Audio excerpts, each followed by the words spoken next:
My name is Richard Engberg, and I'm an equity research analyst here at Carnegie Bank. With me, I have Victor Hagelbeck, Chief Growth Officer of Irisity. Welcome, Victor. Thank you. So I'm here to share with you today a little bit of an overview of Irisity as a company. And I thought I'd start with an agenda. So we'll go through Irisity at a glance. We'll look at the market. We'll look at our different business segments. We'll do a little bit of an overview of the products we have to cater to these business segments. Then we'll look at our strategy for profitable growth that we've been implementing since the start of 2023. And finally, we'll end with how we're investing for the future. So Irisity, I'm sure many of you know it already, but for those who don't, what are we? So we are the AI software manufacturer in the security and safety industry. So we're the largest independent video analytics company in the industry with global reach.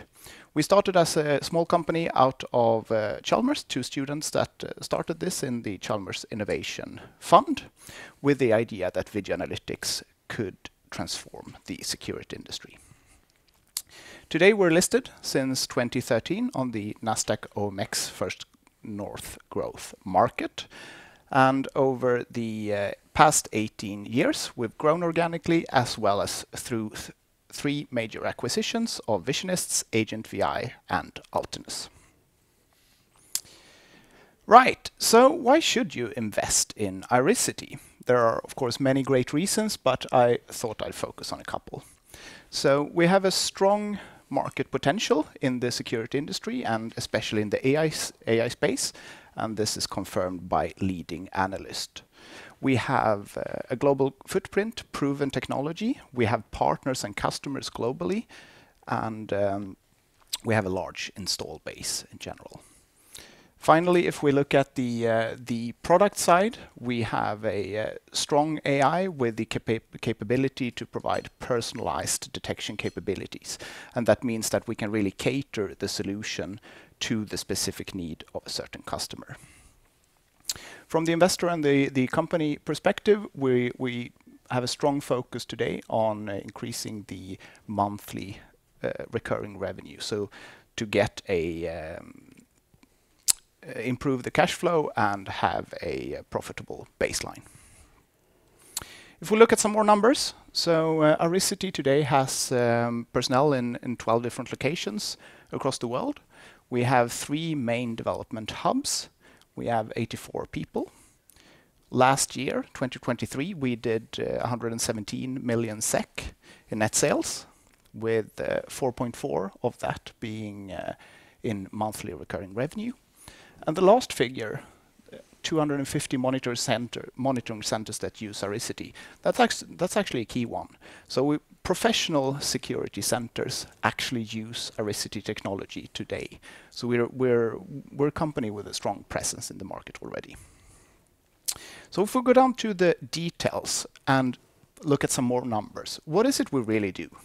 Well, if you take it very simply, you could say that we make the camera understand what's in front of it. So the camera will capture an image of what's happening in front of it, and we make technology that makes sense of that understands what's going on.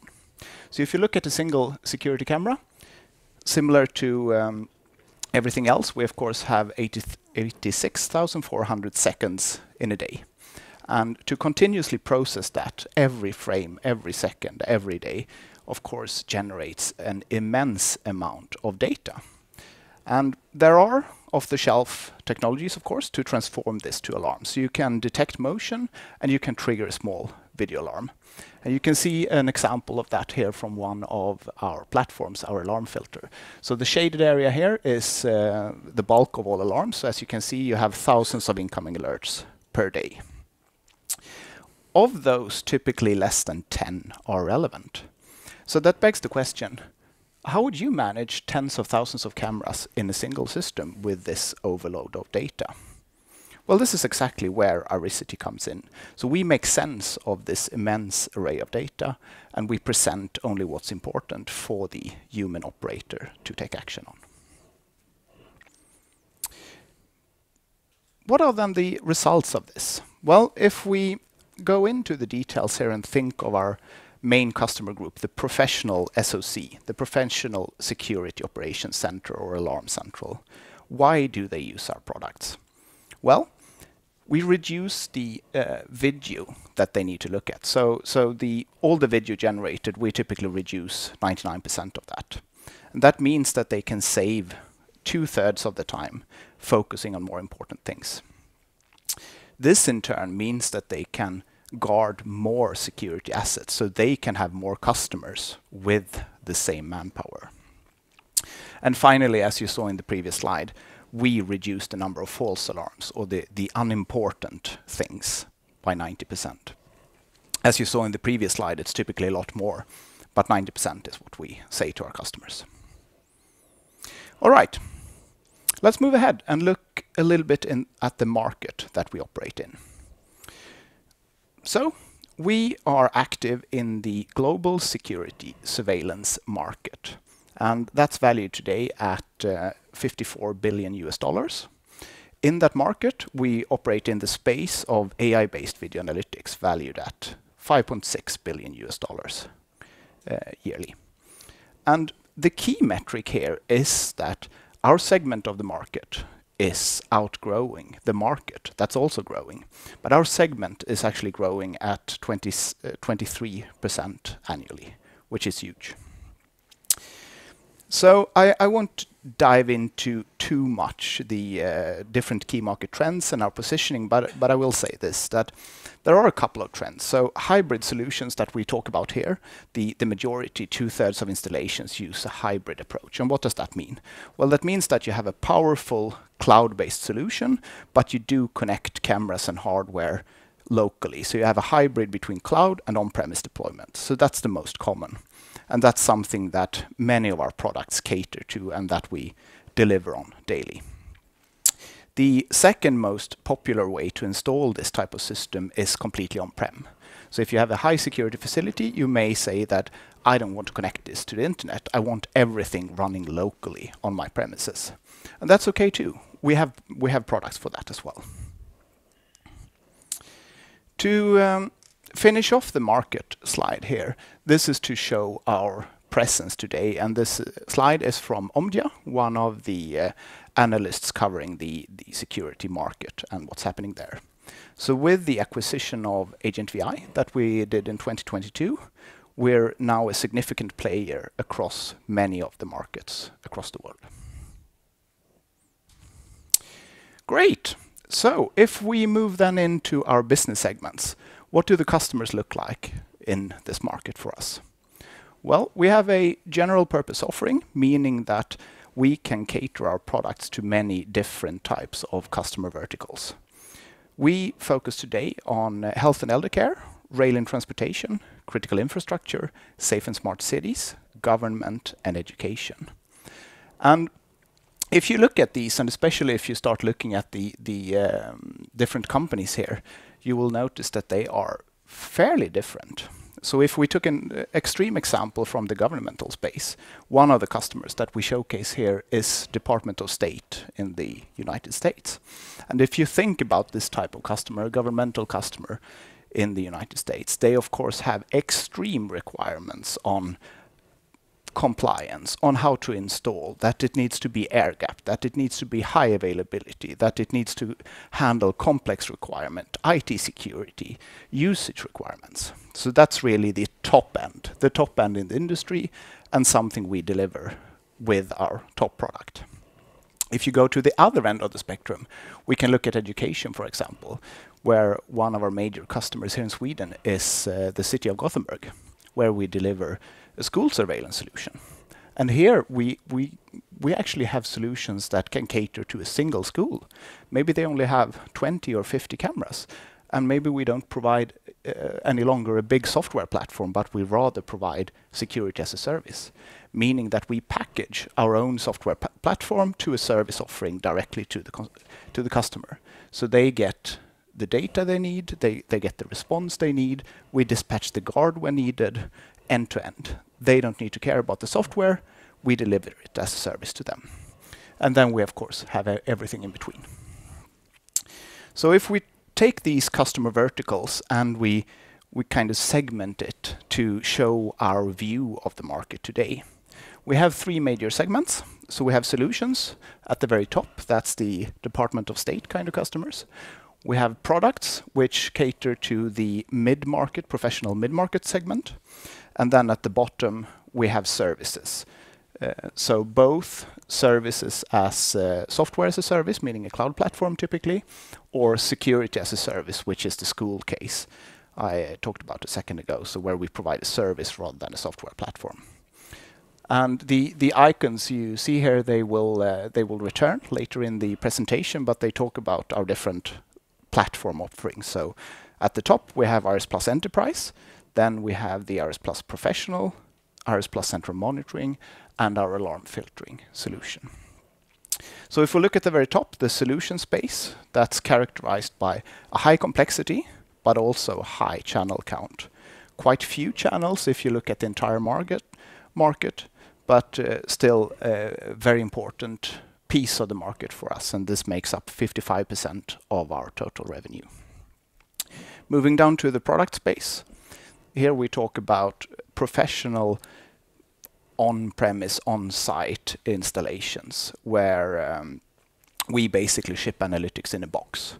So we ship a plug-and-play solution, and this is a segment that we have focused on a lot with the acquisition of Altinus earlier this year, where we've created the Iris Plus professional offering.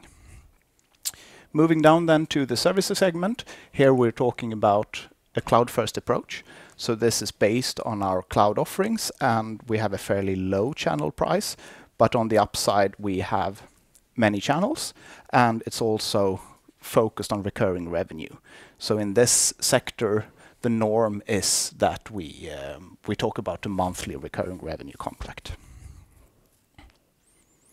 Diving a little bit deeper into our products, we today have 6 different products. 4 of them are our main products and 2 are supporting platforms.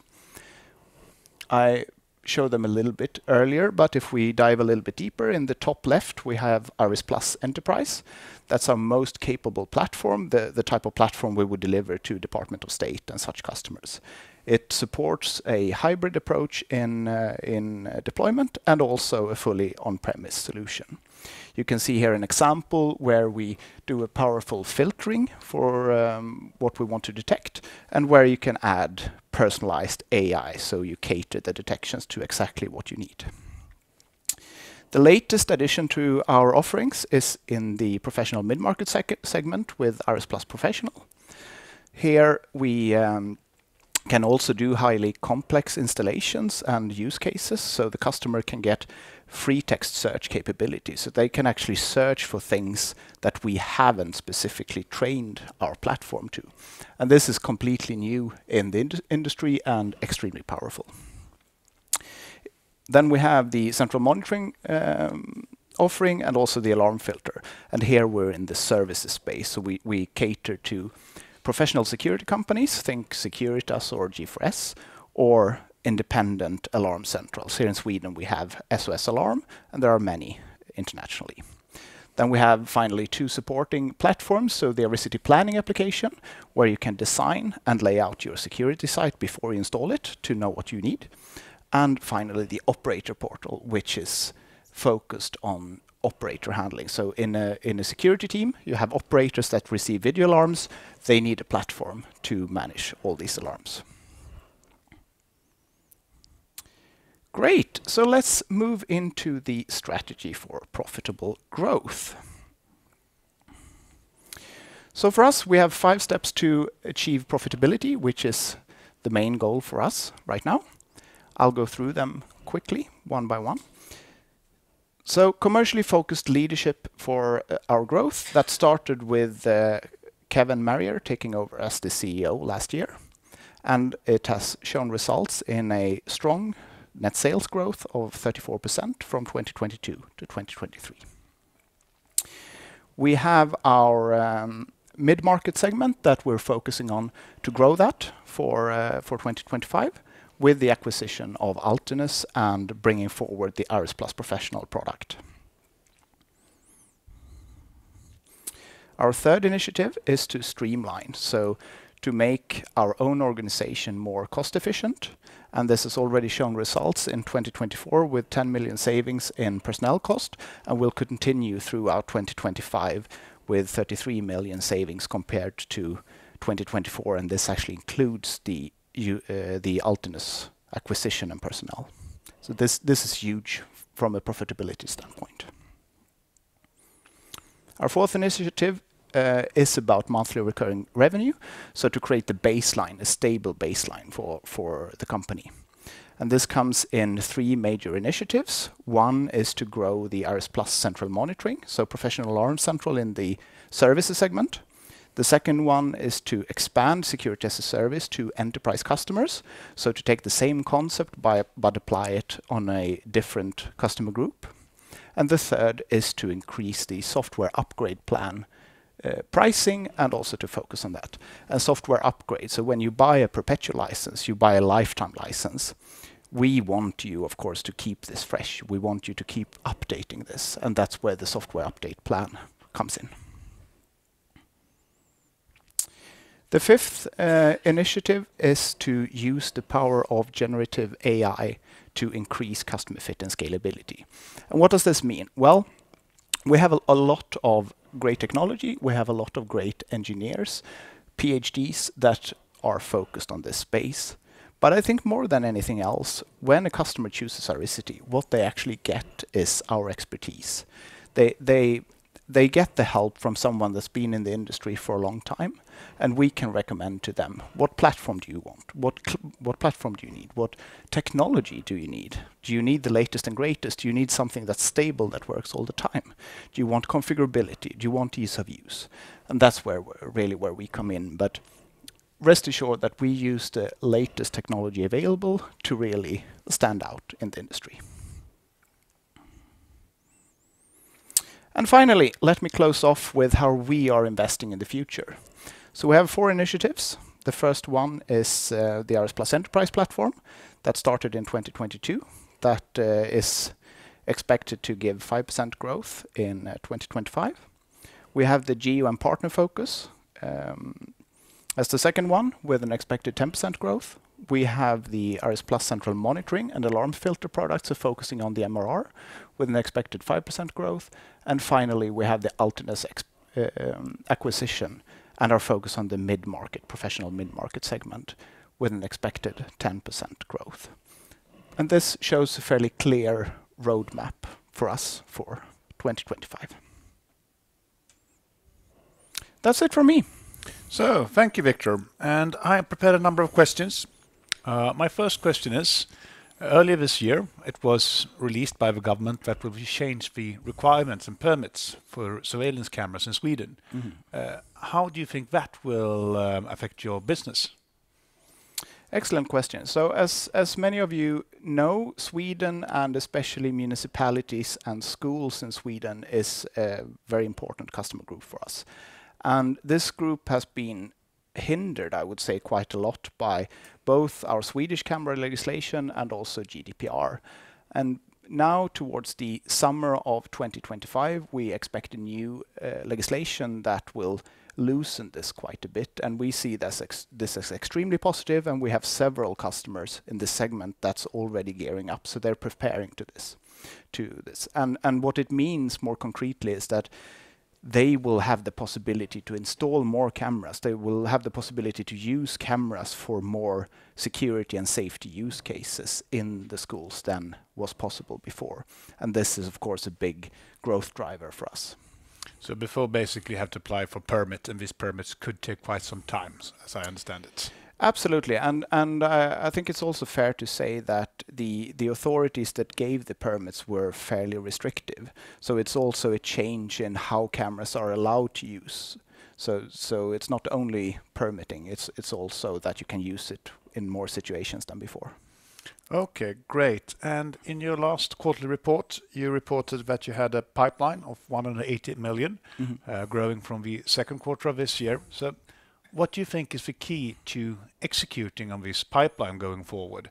And what is this pipeline, what lifetime does it have? So that's a great question. And as I shared with the different segments, I think if we start from the back, the lifetime of this pipeline, it differs quite a bit. So if we talk about the highly complex enterprise solution sales, those have quite long sales cycles, and that's something we see as well. So we have really large contracts.